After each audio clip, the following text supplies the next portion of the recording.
ನಮಸ್ಕಾರ ಎಲ್ರಿಗೂ. Welcome to my YouTube channel. ಎಲ್ಲರೂ ಹೆಂಗದಿರಿ? ನೀವೆಲ್ಲರೂ ಆರಾಮದಿರಿ ಅಂದ್ಕೊಳ್ತಾ ನಾನು ಕೂಡ ಆರಾಮದೀನಿ ನೋಡ್ರಿ. ಇವತ್ತು ಬಹಳ ಖುಷಿಯಾದ ದಿನ, ಯಾಕಂದ್ರೆ ರಾಯರ ಆರಾಧನೆ ದಿನ. ಈ ದಿನಕ್ಕೋಸ್ಕರ ಒಂದು ವರ್ಷದಿಂದ ಕಾಯ್ತಾ ಇದ್ದೆ, ಯಾವಾಗ ರಾಯರ ಆರಾಧನೆ ದಿನ ಬರ್ತೈತಿ ಅಂತಂದು. ಆ ದಿನ ಬಂದೇ ಬಿಡ್ತು ನೋಡ್ರಿ. ಇವತ್ತು ಮಧ್ಯ ಆರಾಧನೆ ದಿನ, ರಾಯರ ಮಧ್ಯ ಆರಾಧನೆ ದಿನ. ಹಾಗಾಗಿ ತುಂಬ ಚೆನ್ನಾಗಿ ರಾಯರ ಸೇವೆ ಮಾಡಿದ್ರಾಯ್ತು ಇವತ್ತು ಅಂತ ಒಂದು ವಾರದಿದ್ದನು ಪ್ಲ್ಯಾನ್ ಮಾಡ್ಕೊಳಕತ್ತಿದ್ದೆ. ಅದೇ ಥರನ ನಾನು ಕೂಡ ಇವತ್ತು ರಾಯರ ಮಧ್ಯ ಆರಾಧನೆಯನ್ನು ತುಂಬ ಚೆನ್ನಾಗಿ ಆಚರಣೆ ಮಾಡಿದೆ. ಬೆಳಗಿನ ಜಾವ ಬೇಗನೆ ಎದ್ದಿದ್ದೆ. ಇವತ್ತು ಕೂಡ 3 ಗಂಟೆಗೆ ಎದ್ದು ಮನೆಯೆಲ್ಲ ಸ್ವಚ್ಛ ಮಾಡಿಕೊಂಡು ಹೊರಗಡೆ ಎಲ್ಲ ನೀರು ಹಾಕಿ ಹೊಸಲಿಗೆ ಅರ್ಶಿನ ಕುಂಕುಮ ಎಲ್ಲ ಹಚ್ಚಿ ರಂಗೋಲಿ ಹಾಕಿ, ತುಳಸಿ ಕಟ್ಟಿಗೂ ಕೂಡ ಅರ್ಶಿನ ಕುಂಕುಮ ಹಚ್ಚಿ ರಂಗೋಲಿ ಹಾಕಿ, ತುಳಸಿ ಕಟ್ಟಿ ಮುಂದೆ ಒಂದು ಮಣ್ಣಿನ ಹಣತೆಯಲ್ಲಿ ದೀಪ ಹಚ್ಚೇನಿ ನೋಡ್ರಿ. ಬೆಳಗಿನ ಜಾವ ಈ ರೀತಿ ತುಳಸಿ ಕಟ್ಟಿ ಮುಂದೆ ದೀಪ ಹಚ್ಚಿದ್ರೆ ಭಾಳ ಒಳ್ಳೆಯದು, ಹಾಗಾಗಿ ಹಚ್ಚೇನಿ. ಅದಾದಮೇಲೆ ಮನೆ ಒಳಗೆ ಬಂದು ನಾನು ರಾಯರಿಗೆ ಮೊದಲು ನೈವೇದ್ಯಕ್ಕೆ ರೆಡಿ ಮಾಡ್ಕೊಳಕತ್ತೀನಿ. ರಾಯರಿಗೆ ಈ ಪ್ರಸಾದ ಅಂದ್ರೆ ಬಹಳ ಇಷ್ಟ ನೋಡ್ರಿ. ಯಾವುದಂದ್ರೆ ಕಡಲೆಬೇಳೆ ಪಾಯಸ. ಇದಕ್ಕೆ ಹರಿಗ್ರೀವ ಪಾಯಸ ಅಂತಲೂ ಕರೀತಾರೆ. ನಮ್ಮ ಕಡೆ ಎಲ್ಲ ಇದಕ್ಕೆ ಕಡಲೆಬೇಳೆ ಪಾಯಸ ಅಂತ ಕರೀತಾರೆ. ಇದನ್ನು ಕೂಡ ಇವಾಗ ಎಲ್ಲ ರೆಡಿ ಮಾಡ್ಕೊಳಕತ್ತೀನಿ. ಬಹಳ ಈಸಿ ರೀ ಇದೇನು ಮಾಡೋದು, ಕಡಲೆಬೇಳೆ ಪಾಯಸ ಮಾಡೋದು. ಮೊದಲು ಕಡಲೆಬೇಳೆನ ಸ್ವಲ್ಪ ತಗೊಂಡು ನೀರು ಹಾಕಿ ಕುಕ್ಕರಲ್ಲಿ ಒಂದು ಸ್ವಲ್ಪ ತುಪ್ಪ ಹಾಕಿ ಒಂದು 4 ವಿಷಿಲ್ಲೇನ ಕುಗ್ಸೇನಿ, ಸ್ವಲ್ಪ ಸಾಫ್ಟಾಗಿ ಬೇಯಲಿ ಅಂತಂದು. ಅದಾದಮೇಲೆ ಸ್ವಲ್ಪ ಬೆಲ್ಲನ ಒಂದು ಪಾತ್ರೆಗೆ ಹಾಕಿ ಕರಗಿಸಿ ಆ ನೀರನ್ನ ಇದಕ್ಕೆ ಹಾಕಿ ಸೋಸ್ಕೊಂಡನಿ. ಸ್ವಲ್ಪ ಅದು ಬೆಲ್ಲದ ಜೊತೆ ಕಡಲೆಬೇಳೆ ಕೂಡ ಬೇಯಬೇಕು. ಬೆಂದಾದಮೇಲೆ ಅದಕ್ಕೆ ಸ್ವಲ್ಪ ಒಣ ಕೊಬ್ಬರಿ ತುರಿ, ಏಲಕ್ಕಿ ಪುಡಿ, ಒಣ ಶುಂಠಿ ಪುಡಿ ಹಾಕೀನಿ.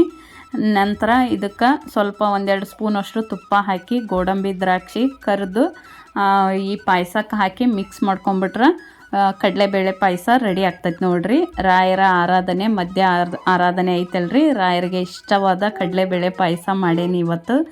ರಾಯರ ನೈವೇದ್ಯಕ್ಕೆ ಅಂತಂದು ಪಾಯಸ ಕೂಡ ರೆಡಿ ಮಾಡಿದೆ. ಮೊದಲು ರೆಡಿ ಮಾಡಿಟ್ಕೊಂಡು ಅದ್ರ ಜೊತೆಗೆ ನಾನು ಇಲ್ಲಿ ಹೂವುಗಳನ್ನೆಲ್ಲ ತಗೊಂಡು ಬಂದದ್ದು ಒಂದು ಪ್ಲೇಟ್ ಒಳಗೆ ಹಾಕಿ ಇಟ್ಕೊಂಡನಿ, ತುಳಸಿ ಹಾಕಿಟ್ಟನಿ. ಮತ್ತು ಪಂಚಾಮೃತ ಅಭಿಷೇಕ ಮಾಡ್ತಾವಲ್ರಿ, ಈ 3 ದಿನ ಕೂಡ ನಾನು ಪಂಚಾಮೃತ ಅಭಿಷೇಕ ಮಾಡಕತ್ತೀನಿ. ಹಾಗಾಗಿ ಎಲ್ಲ ಹಾಲು, ಮೊಸರು, ತುಪ್ಪ, ಜೇನುತುಪ್ಪ, ಸಕ್ಕರೆ ಅದನ್ನು ಕೂಡ ಎಲ್ಲ ರೆಡಿ ಮಾಡಿಟ್ಕೊಂಡು, ಅದಾದಮೇಲೆ ರಾಯರಿಗೆ ಹಸಿ ಹಾಲು, ನೀರು ಮತ್ತು ಅವ್ರಿಗೆ ಕಡಲೆಬೇಳೆ ಕೋಸಂಬರಿ, ಹೆಸರು ಬೇಳೆ ಕೋಸಂಬರಿ ಅಂದ್ರೆ ಭಾಳ ಇಷ್ಟ ರೀ. ಹಾಗಾಗಿ ಅದನ್ನು ಕೂಡ ರೆಡಿ ಮಾಡಿಕೊಂಡೆ. ಒಂದು ಸೈಡ್ ಪಾಯಸ ಮಾಡ್ಕೊತನ ಇದನ್ನೆಲ್ಲ ತಟ್ಟೆಗಳನ್ನು ರೆಡಿ ಮಾಡಿ ಇಟ್ಕೊಂಡ್ಬಿಟ್ಟೆ ನಾನು ಬೇಗ. ಅದಾದಮೇಲೆ ರಾಯರ ಫೋಟೋನ ಒರೆಸಿ ಅದಕ್ಕೆ ಗಂಧ ಎಲ್ಲ ಹಚ್ಚಿ ರಾಯರ ವಿಗ್ರಹ ಕೂಡ ನೀಟಾಗಿ ತೊಳೆದು ಇಲ್ಲೆಲ್ಲ ರೆಡಿ ಮಾಡ್ಕೊಳಕತ್ತೀನಿ. ಇವತ್ತು ಹಾಲಲ್ಲಿ ಪೂಜೆ ಮಾಡಿದ್ರಾಯ್ತು, ರಾಯರ ಆರಾಧನೆನ ಆಚರಿಸಿದ್ರಾಯ್ತು ಅಂತಂದು ಒಂದು ಟೇಬಲ್ ಇಟ್ಟನಿ. ಟೇಬಲ್ ಮೇಲೆ ಒಂದು ಕಟ್ಟಿಗೆ ಮಣೆ ಇಟ್ಟು ಅದಕ್ಕೆ ಒಂದು ಹಳದಿ ಕಲರ್ ಬ್ಲೌಸ್ ಪೀಸ್ ಇತ್ತು, ಅದನ್ನು ಕವರ್ ಮಾಡೀನಿ. ಅದಾದಮೇಲೆ ಅಕ್ಕಿ ಹಿಟ್ಟು ತೊಗೊಂಡು ಬಂದು ರಂಗೋಲಿ ಎಲ್ಲ ಹಾಕೇನಿ. ರಾಯರ ಫೋಟೋ, ವಿಗ್ರಹ ಮತ್ತು ದೀಪಗಳನ್ನು ಎಲ್ಲ ಜೋಡಿಸಿ ಇಟ್ಟನಿ. ಹಂಗೆ ರಾಯರಿಗೆ ಸ್ವಲ್ಪ ಎಷ್ಟಾಗ್ತತೆ, ನಮ್ಮ ಕೈಲಿ ಎಷ್ಟು ಸಾಧ್ಯ ಆಗ್ತೈತೆ ಅಷ್ಟು ಹೂಗಳನ್ನು ತಗೊಂಡು ಬಂದು ಇಲ್ಲೆಲ್ಲ ಡೆಕೋರೇಷನ್ ಮಾಡಕತ್ತೇವಿ. ನಾನು ನಮ್ಮ ಮನೆಯವರು ಬೆಳಗ್ಗೆ ಬೇಗ ಎದ್ದು ಇದನ್ನೆಲ್ಲ ಡೆಕೋರೇಷನ್ ಮಾಡಕತ್ತೇವಿ. ನೋಡ್ಬೋದು, ಹಿಂದಿನ ದಿನನ ಇದನ್ನೆಲ್ಲ ರೆಡಿ ಮಾಡಿದ್ದಿಲ್ಲ ರೀ ನಾವು. ಬೆಳಗ್ಗೆ ಎದ್ದು ಎಲ್ಲ ರೆಡಿ ಮಾಡ್ಕೊಳಕತ್ತೇವಿ. ಎಷ್ಟು ಬೇಗ ಆಗ್ತೈತೆ ಅಷ್ಟು ಬೇಗ ಪೂಜೆ ಮುಗಿಸ್ಕೊಂಡ್ರಾಯ್ತು ಇವತ್ತು ಅಂತಂದು. ನೋಡ್ಬೋದು, ಏನು ಎಲೆ ಅದಾವಲ್ರಿ ಮಾವಿನ ಎಲೆ, ಅವನ್ನ ತೊಗೊಂಡು ಬಂದು ಈ ರೀತಿ ರೋಸ್ ಪೆಟಲ್ಸ್ ಯೂಸ್ ಮಾಡಿಕೊಂಡು ಸಿಂಪಲ್ಲಾಗಿ ಈ ಥರ ಡೆಕೋರೇಷನ್ ಮಾಡ್ಕೊಂಡೇವಿ. ಈ ಥರ ನೀಟಾಗಿ ಡೆಕೋರೇಷನ್ ಮಾಡಿ ಹೂವಿನಿಂದ ಎಲ್ಲ ನೀಟಾಗಿ ಅಲಂಕಾರ ಮಾಡ್ಕೊಳಕತ್ತೇವಿ. ಇವತ್ತಿನ ದಿನ ತುಂಬ ಸಂಭ್ರಮದ ದಿನ ರೀ, ರಾಯರ ಆರಾಧನೆ ದಿನ. ಹಾಗಾಗಿ ಸ್ವಲ್ಪ ಚೆನ್ನಾಗಿ ಆಚರಿಸಿದ್ರಾಯ್ತು ರಾಯರ ಆರಾಧನೆ ದಿನಾನ ಅಂತಂದು ಈ ರೀತಿ ಎಲ್ಲ ರೆಡಿ ಮಾಡ್ಕೊಳಕತ್ತೀನಿ. ನಿಮ್ಮೆಲ್ರಿಗೂ ಇಷ್ಟ ಆಗೈತಿ ಅನ್ಕೋತೀನಿ. ನಾ ಮಾಡಿರೋ ಡೆಕೋರೇಷನ್ ಆಗಲಿ, ಪೂಜೆ ಆಗಲಿ ಎಲ್ರಿಗೂ ಇಷ್ಟ ಆಗೈತಿ ಅನ್ಕೊತೀನಿ. ಏನೋ ಗೊತ್ತಿಲ್ಲ, ರಾಯರಿಗೆ ಏನಾದರೂ ಚೆನ್ನಾಗಿ ಕಾಣೋ ಹಾಗೆ ಸೇವೆ ಮಾಡಿದ್ರಾಯ್ತು, ಇನ್ನೂ ಚೆನ್ನಾಗಿ ಕಾಣೋ ಹಂಗೆ ಡೆಕೋರೇಷನ್ ಮಾಡಿದ್ರಾಯ್ತು ಅನ್ಸಕತ್ತಿತ್ತು. ನನ್ನ ಕೈಲಿ ಎಷ್ಟು ಸಾಧ್ಯ ಆಕ್ಕತಿ ಅಷ್ಟು ಮಾಡಿ ರಾಯರಿಗೆ ಸೇವೆ ಸಲ್ಲಿಸೇವಿ ಇವತ್ತಿನ ದಿನ. ಏನಪ್ಪ ಅಂದ್ರೆ ಇನ್ನೂ ಹೆಚ್ಚೆಚ್ಚು ಡೆಕೋರೇಷನ್ ಮಾಡ್ಬೋದಿತ್ತು, ಆದ್ರೆ ಟೈಮಿಂಗ್ ಸಾಲಲ್ಲ. ಬೆಳಗ್ಗೆ ಎದ್ದು ಇದನ್ನೆಲ್ಲ ಡೆಕೋರೇಷನ್ ಮಾಡಿದ್ರಾಯ್ತು ಅಂತ ಎಲ್ಲ ರೆಡಿ ಮಾಡ್ಕೊಂಡ್ವಲ್ಲ, ಹಾಗಾಗಿ ಸ್ವಲ್ಪ ಟೈಮು ಅಡ್ಜಸ್ಟ್ ಆಗಲಿಲ್ಲ. ಎಷ್ಟು ಸಾಧ್ಯ ಆಗ್ತೈತಿ ಅಷ್ಟು ಡೆಕೋರೇಷನ್ ಎಲ್ಲ ಮಾಡಿ ಇವತ್ತು ರಾಯರಿಗೆ ಸೇವೆ ಸಲ್ಲಿಸಿದ್ವಿ. ತುಂಬ ಚೆನ್ನಾಗಿ ಪೂಜೆ ಎಲ್ಲ ಬ್ರಾಹ್ಮಿ ಮುಹೂರ್ತದಲ್ಲೇ ಪೂಜೆ ಮಾಡಿದ್ವಿ. 5:15 ಒಳಗನ್ನ ನಾವು ಇವತ್ತು ರಾಯರಿಗೆ ಸೇವೆ ಸಲ್ಲಿಸಿದ್ವಿ. ನನಗೆ ಅದೇನೋ ಗೊತ್ತಿಲ್ಲರಿ, ಬೆಳಗ್ಗೆ ಬೇಗ ಅಂದ್ರೆ ಬ್ರಾಹ್ಮಿ ಮುಹೂರ್ತದಲ್ಲೇ ನಾನು ರಾಯರಿಗೆ ಸೇವೆ ಸಲ್ಲಿಸ್ಬೇಕು ಅನ್ನೋದು ಒಂದು ನನ್ನ ಮನಸ್ಸಿನಲ್ಲಿ ಅಂದ್ಕೊಂಡ್ಬಿಟ್ಟನಿ. ಹಾಗಾಗಿ ನಾನು ಜಾಸ್ತಿ ಡೆಕೋರೇಷನ್ ಕಡೆ ಲಕ್ಷ್ಯ ಕೊಡಲಿಲ್ಲ. ಸಿಂಪಲ್ಲಾಗಿ ಮಾಡಿಕೊಂಡು ಬೇಗ ಸೇವೆ ಸಲ್ಲಿಸಿದ್ರಾಯ್ತು ಅಂತಂದು ಬೇಗ ಮಾಡ್ಕೊಂಡ್ವಿ. ಆದರೆ ಏನು ಕೂಡ ಗಜಿಬಿಜಿ ಇರಲಿಲ್ಲಂಗ, ಆ ಕಡೆ ಈ ಕಡೆ ಯಾವುದೇ ಟೆನ್ಷನ್ ಇರಲಿಲ್ಲಂಗ ಕಾಮಾಗಿ ರಾಯರಿಗೆ ಸೇವೆ ಸಲ್ಲಿಸಿದ್ವಿ ಆರಾಮಾಗಿ. ಯಾಕಂದ್ರೆ ಸ್ವಲ್ಪ ಬೆಳಗ್ಗೆ ಬೇಗ ಎದ್ದಿದ್ದರಿಂದ ನಾನು ನಮ್ಮ ಮನೆಯವರು ಇಬ್ಬರು ಕೂಡ ಬೇಗ ಎದ್ದಿದ್ವಿ. ಹಾಗಾಗಿ ಬೆಳಗ್ಗೆ ಆರಾಮಾಗಿ ಇಬ್ಬರು ಕೂಡ ಸೇವೆ ಮಾಡಿದ್ವಿ ರಾಯರ ಸೇವೆನ. ತುಂಬ ಚೆನ್ನಾಗಾಯ್ತು ರೀ. ಮಧ್ಯ ಆರಾಧನೆ ದಿನ ರಾಯರ ಸೇವೆ ಸಲ್ಲಿಸಿದ್ದು ಭಾಳ ಇಷ್ಟ ಆಯಿತು. ಈ ವರ್ಷ ತುಂಬ ಚೆನ್ನಾಗಿ ರಾಯರ ಆರಾಧನೆಯನ್ನು ಆಚರಿಸಿದ್ವಿ ಅಂತಲೇ ಹೇಳ್ಬೋದು. ರಾಯರು ತುಂಬ ಚೆನ್ನಾಗಿ ಕಾಣಕತ್ತಿದ್ರು. ಹಿಂದಿನ ದಿನ ಅಂದ್ರೆ ಪೂರ್ವ ಆರಾಧನೆ ದಿನ ನಾನು ಯಾವ ರೀತಿ ರಾಯರಿಗೆ ಸೇವೆ ಮಾಡಿದ್ದೆ ನೋಡ್ರಿ, ಅದೇ ರೀತಿನೂ ಇವತ್ತು ಕೂಡ ನಾನು ಪಂಚಾಮೃತ ಅಭಿಷೇಕ ಮಾಡೋದಾಗಿರಲಿ, ತುಪ್ಪದ ಆರತಿ ಬೆಳಗೋದಾಗಿರಲಿ, ಮತ್ತು ಮಣ್ಣಿನ ಹಣತೆಯಲ್ಲಿ ತುಪ್ಪದ ಆರತಿ ಬೆಳಗೋದಾಗಿರಲಿ, ಎಲ್ಲನೂ ಅದೇ ಥರನ ಪೂಜೆನ ಸಲ್ಲಿಸಿದೆ ನೋಡ್ರಿ. ಏನಪ್ಪ ಅಂದ್ರೆ ಸ್ವಲ್ಪ ಇವತ್ತು ಡೆಕೋರೇಷನ್ ಎಲ್ಲ ಮಾಡಿ ರಾಯರನ್ನು ಇನ್ನೂ ಚೆನ್ನಾಗಿ ಕಾಣಲಿ ರಾಯರು ಅಂತಂದು ಸ್ವಲ್ಪ ಡೆಕೋರೇಷನ್ ಮಾಡಿ ಇವತ್ತು ಸೇವೆ ಸಲ್ಲಿಸೇವಿ. ಅದನ್ನು ಬಿಟ್ಟರೆ ಮಿಕ್ಕಿದ್ದೆಲ್ಲ ಸೇಮ್ 3 ದಿನ ಕೂಡ ರಾಯರಿಗೆ ಪಂಚಾಮೃತ ಅಭಿಷೇಕ ಮಾಡೋದಾಗಿರಲಿ, ನೈವೇದ್ಯ ಸಮರ್ಪಣೆ ಮಾಡೋದಾಗಿರಲಿ, ರಾಯರ ನಾಮಲೇಖನ ಬರೆಯೋದಾಗಿರಲಿ, ರಾಯರ ನಾಮಸ್ಮರಣೆ 108 ಸಲ ಹೇಳೋದಾಗಿರಲಿ, ಎಲ್ಲವೂ ಕೂಡ ಅದೇ ಥರನ 3 ದಿನ ಕೂಡ ಅದೇ ಥರ ಸೇವೆ ಸಲ್ಲಿಸೇವಿ ನಾವು. ಇವತ್ತಿನ ದಿನವೂ ಕೂಡ ತುಂಬ ಚೆನ್ನಾಗಿ ರಾಯರ ಸೇವೆನ ಮಾಡಿದ್ವಿ. ಅಂದ್ಕೊಂಡ ಟೈಮಿಗೆ ಇವತ್ತಿನ ಸೇವೆ ಮುಗಿಸಿದ್ವಿ. ರಾಯರ ಸೇವೆನ ನಾವು ಎಷ್ಟು ಬೇಗ ಆಗ್ತೈತಿ ಅಷ್ಟು ಬೇಗ ಮಾಡಿದ್ರೆ ತುಂಬ ಒಳ್ಳೇದು ನೋಡ್ರಿ. ಯಾಕಂದ್ರೆ ಬೆಳಗ್ಗೆ ಯಾವುದೇ ಥರ ಸೌಂಡ್ ಇರಲ್ಲ, ನಿಶಬ್ದವಾಗಿರ್ತೈತಿ, ಮೈಂಡ್ ಕಾಮ್ ಆಗಿರ್ತೈತಿ. ರಾಯರ ನಾಮಸ್ಮರಣೆ ಬಿಟ್ಟರೆ ಬೇರೆ ಎಲ್ಲೂ ಕೂಡ ಗಮನ ಹೋಗಂಗಿಲ್ಲ, ಆ ಥರ ಮೈಂಡ್ ಇರ್ತೈತಿ ಬೆಳಗ್ಗೆ. ಹಾಗಾಗಿ ಬೆಳಗಿನ ಜಾವನ ನನಗೆ ರಾಯರ ಸೇವೆ ಮಾಡೋದಂದ್ರೆ ಭಾಳ ಇಷ್ಟ. ಯಾವಾಗಲೂ ನಾನು ಪ್ರತಿ ಗುರುವಾರ ಬೆಳಗ್ಗೆ ಬೇಗನ ಸೇವೆ ಸಲ್ಲಿಸ್ತೀನಿ. ಒಂದೊಂದು ಸಲ ಹುಷಾರಿರಲಿಲ್ಲ ಅಂದ್ರೆ ಸಂಜೆ ಟೈಮು ಸೇವೆ ಸಲ್ಲಿಸ್ತೀನಿ. ಆದಷ್ಟು ಬೆಳಗ್ಗೆ ಬೇಗನ ರಾಯರಿಗೆ ನಾನು ಸೇವೆ ಸಲ್ಲಿಸೋದು ಪ್ರತಿ ಗುರುವಾರನೂ ಇದೇ ಥರ ನಾನು ಸೇವೆ ಮಾಡ್ತಿರ್ತೀನಿ.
ರಾಯರು ಎಷ್ಟು ಮಹಿಮರು ಅಂದ್ರೆ ಮನುಕುಲ ಒಳಿತಿಗಾಗಿ ನಮ್ಮೆಲ್ಲರ ಉದ್ಧಾರಕ್ಕಾಗಿ ಅವರು ಬ್ರಹ್ಮಚಾರ್ಯವನ್ನು ಸ್ವೀಕಾರ ಮಾಡಿದರು. ತಮ್ಮ ಕುಟುಂಬವನ್ನು ತ್ಯಜಿಸಿ ಹೆಂಡತಿ ಮಕ್ಕಳನ್ನು ಬಿಟ್ಟು ಅವರು ಸನ್ಯಾಸತ್ವವನ್ನು ಸ್ವೀಕರಿಸಿ ಎಲ್ರಿಗೂ ತಂದೆಯಾಗಿ ತಾಯಿಯಾಗಿ ಬಂಧು ಬಳಗ ಆಗಿ ಎಲ್ಲರ ಕಷ್ಟಗಳನ್ನು ನಿವಾರಣೆ ಮಾಡ್ಕೋತಾ ಇಲ್ಲಿ ಈ ಭೂಮಿ ಮೇಲೆ 700 ವರ್ಷಗಳ ಕಾಲ ನಾನಿದ್ದು ನಿಮ್ಮ ಎಲ್ಲ ಕಷ್ಟಗಳನ್ನು ಬಗೆಹರಿಸ್ತೀನಿ, ನಿಮ್ಮೆಲ್ಲ ನೋವುಗಳನ್ನು ದೂರ ಮಾಡ್ತೀನಿ ಅಂತಂದು ರಾಯರು ಬೃಂದಾವನಸ್ಥರಾದ ದಿನ ಇವತ್ತು.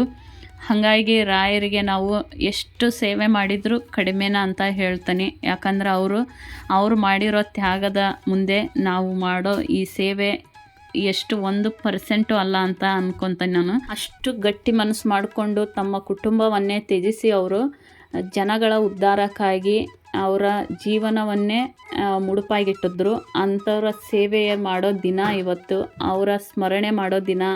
ಇಂಥ ದಿನ ನಾವು ಎಷ್ಟು ಆಗ್ತದೆ ಅಷ್ಟು ಸಂಭ್ರಮದಿಂದ, ಭಕ್ತಿಯಿಂದ, ಶ್ರದ್ಧೆಯಿಂದ ಆಚರಿಸಿದ್ರೆ ರಾಯರು ಖಂಡಿತ ನಮ್ಮೆಲ್ಲ ಕಷ್ಟಗಳನ್ನು ಬಗೆಹರಿಸ್ತಾರೆ, ನಮ್ಮನ್ನ ಒಳ್ಳೆ ದಾರಿಯಲ್ಲಿ ನಡೆಸ್ಕೊಂಡು ಹೋಗ್ತಾರೆ. ನಾವೇನಾದರೂ ತಪ್ಪುಗಳನ್ನು ಮಾಡ್ತಾ ಇದ್ರೆ ಅದನ್ನು ಅರ್ಥೈಸ್ತಾರೆ ನಮಗೆ. ನೀವು ಮಾಡ್ತಿರೋದು ತಪ್ಪು, ಒಳ್ಳೆ ದಾರಿಲಿ ಹೋಗ್ರಿ ಅಂತಂದು ಯಾರ್ದೋ ಮೂಲಕನಾದರೂ ಅವರು ಹೇಳ್ತಾರೆ. ಈ ರೀತಿ ನಮ್ಮನ್ನು ಚೇಂಜ್ ಮಾಡೇ ಮಾಡ್ತಾರೆ ರಾಯರು. ಅವ್ರನ್ನ ನಂಬಿದವರು ಯಾರು ಕೂಡ ಯಾವುದೇ ಥರ ತೊಂದರೆಯಲ್ಲೇ ಸಿಲುಕ ಹಾಕ್ಕೊಳ್ಳೋಕೆ ಬಿಡಲ್ಲ. ಅವರು ಎಲ್ಲ ಕಷ್ಟಗಳಿಂದ ದೂರ ಮಾಡ್ತಾರೆ. ಹಾಗಾಗಿ ಎಲ್ಲರೂ ಕೂಡ ರಾಯರ ಸೇವೆ ಮಾಡಿರಿ. ಬರೀ ಆರಾಧನೆ ದಿನ ಮಾತ್ರ ಅಲ್ಲ, ಗುರುವಾರಕ್ಕೊಮ್ಮೆ ನೀವು ಪ್ರತಿ ಗುರುವಾರಕ್ಕೂ ನೀವು ರಾಯರ ಸೇವೆ ಮಾಡಿರಿ, ಅವರ ಅನುಗ್ರಹ ಪಡೀರಿ ಅಂತ ಹೇಳ್ತೀನಿ. ಮಂತ್ರಾಲಯದಲ್ಲಿ ರಾಯರ ಆರಾಧನೆಯನ್ನು ಯಾವ ರೀತಿ ಆಚರಿಸ್ತಾರ ಅಂತಂದು ನೋಡಿದ್ರಾಯ್ತು ಅಂತ ಒಂದು ಚಾನಲ್ ಮೂಲಕ ನೋಡಕತ್ತಿದ್ದೆ. ಈ 3 ದಿನ ಕೂಡ ಬೆಳಗ್ಗೆ ಎದ್ದು ನೋಡೇನಿ ಯಾವ ಥರ ಆಚರಿಸ್ತಾರ ಮಂತ್ರಾಲಯದಲ್ಲಿ ಅಂತಂದು. ಆ ಸೇವೆಗಳನ್ನು ಎಲ್ಲರೂ ಮಾಡೋದು ನೋಡಿ ಬಹಳ ಖುಷಿ ಆಯ್ತು. ನಾನೇ ಅಲ್ಲಿ ಹೋಗಿ ರಾಯರ ಸೇವೆಗಳನ್ನೆಲ್ಲ ನೋಡ್ತಾ ಇದ್ದೀನೇನೋ, ರಾಯರ ದರ್ಶನನ ಪಡ್ಕೋತಿದ್ದೀನೇನೋ ಅನ್ಸಕತ್ತಿತ್ತು. ಅಷ್ಟು ಚೆನ್ನಾಗಿ ಪೂಜೆಗಳನ್ನು ಮಾಡ್ತಾಯಿದ್ರು ರಾಯರ ಮಠದಲ್ಲಿ. ಎಷ್ಟು ಚೆನ್ನಾಗಿ ಅಲ್ಲಿ ರಾಯರ ಆರಾಧನೆ ಸೇವೆಗಳನ್ನು ಮಾಡ್ತಾಯಿದ್ರು ಅಂದ್ರೆ ಮಂತ್ರಾಲಯದಲ್ಲಿ ಒಂಥರ ಸಂಭ್ರಮ. ಅಲ್ಲಿ ಸಂಭ್ರಮ ಹಬ್ಬ. ಎಷ್ಟು ಜನ ಅಲ್ಲಿ ಲಕ್ಷಾಂತರ ಕೋಟ್ಯಾಂತರ ಜನ ಬಂದರ ಭಕ್ತರು. ಅದನ್ನೆಲ್ಲ ನೋಡಿ ರಾಯರು ಎಷ್ಟು ಸತ್ಯ ಅನ್ನೋದು ಗೊತ್ತಾಯಿತು. ಇನ್ನೂ ಹೆಚ್ಚೆಚ್ಚು ರಾಯರ ಮೇಲೆ ಭಕ್ತಿ ಅನ್ನೋದು ಹೆಚ್ಚಾಯಿತು ನನಗೆ. ಯಾಕಂದ್ರೆ ಅಷ್ಟು ಸುಲಭ ಅಲ್ರಿ, ಒಂದು ದೇವಸ್ಥಾನಕ್ಕೆ ಲಕ್ಷಾಂತರ ಜನ ಬರ್ತಾರಂದ್ರೆ ಅಲ್ಲಿ ಸತ್ಯ ಇದ್ರೆ ಮಾತ್ರ ಅಷ್ಟು ಜನ ಬರೋಕ್ಕೆ ಸಾಧ್ಯ. ಸುಮ್ಮನೆ ಹೋಗೋಕೆ ಯಾರಿಗಾದ್ರೂ ಹುಚ್ಚೇನ್ರಿ. ಎಲ್ಲಾದರೂ ಹೋಗ್ಬೇಕಂದ್ರೆ ಒಂದು ನಂಬಿಕೆ ಇರಬೇಕು, ಒಂದು ಒಳಿತಾಗಿರ್ಬೇಕು ಅವ್ರಿಗೆ. ಹಾಗಿದ್ರೆ ಮಾತ್ರ ಜನಸಂಖ್ಯೆ ಅಲ್ಲಿ ಸೇರೋಕ್ಕೆ ಸಾಧ್ಯ. ರಾಯರು ಇರೋದು ನಿಜವಾಗ್ಲೂ ಸತ್ಯ. ಎಲ್ಲರೂ ನಂಬಿ ಪೂಜೆ ಮಾಡಿರಿ, ಎಲ್ರಿಗೂ ಒಳ್ಳೆಯದಾಗ್ತೈತಿ. ನಾನು ಕೂಡ ತುಂಬ ಚೆನ್ನಾಗಿ ಇವತ್ತು ರಾಯರ ಆರಾಧನೆ ದಿನ ಸೇವೆ ಸಲ್ಲಿಸಿದೆ. ರಾಯರಿಗೆ ಇಷ್ಟ ಆಯಿತು ಅಂದ್ಕೊತೀನಿ. ರಾಯರು ಯಾವುದೇ ಥರ ಸೇವೆ ಸಲ್ಲಿಸಿದ್ರೂ ಕೂಡ ಭಕ್ತಿಯಿಂದ ಸ್ವೀಕಾರ ಮಾಡ್ತಾರೆ ಅವರು ಕೂಡ. ಲಾಸ್ಟಿಗೆ ಸಂಜೆ ಟೈಮ್ ನಾನು ಇನ್ನೊಂದು ಸಲ ದೀಪ ಎಲ್ಲ ಹಚ್ಚಿ ಆರತಿ ಎಲ್ಲ ಮಾಡಿ ಲಾಸ್ಟಿಗೆ ಕೆಂಪಾರತಿ ಕೂಡ ಮಾಡ್ತೀನಿ. ಸಂಜೆ ಟೈಮ್ ನಾನು ಕೆಂಪಾರತಿ ಮಾಡಿ ಪೂಜೆನ ಕಂಪ್ಲೀಟ್ ಮಾಡ್ಕೊತೀನಿ. ಇವತ್ತು ಮಧ್ಯ ಆರಾಧನೆ ದಿನ ತುಂಬ ಚೆನ್ನಾಗಿ ರಾಯರ ಪೂಜೆ ಸಲ್ಲಿಸಿದ್ವಿ. ನಿಮಗೂ ಕೂಡ ಇಷ್ಟ ಆಗೈತಿ ಅನ್ಕೊತೀನಿ. ಈ ವಿಡಿಯೋ ಇಷ್ಟ ಆಗಿದ್ರೆ ಪ್ಲೀಸ್ ಸಬ್ಸ್ಕ್ರೈಬ್ ಮಾಡ್ಕೊಂಡು ನೋಡ್ರಿ, ಹಂಗೆ ಲೈಕ್ ಕೂಡ ಮಾಡಿರಿ. ನೀವು ಲೈಕ್ ಮಾಡಿದ್ರೆ ಈ ವಿಡಿಯೋ ನಿಮಗೆಲ್ರಿಗೂ ಇಷ್ಟ ಆಗೈತಿ ಅನ್ಕೊತೀನಿ. ಮತ್ತೆ ಮುಂದಿನ ವಿಡಿಯೋದಲ್ಲಿ ಸಿಗ್ತೀನಿ. ನಮಸ್ಕಾರ ಎಲ್ರಿಗೂ.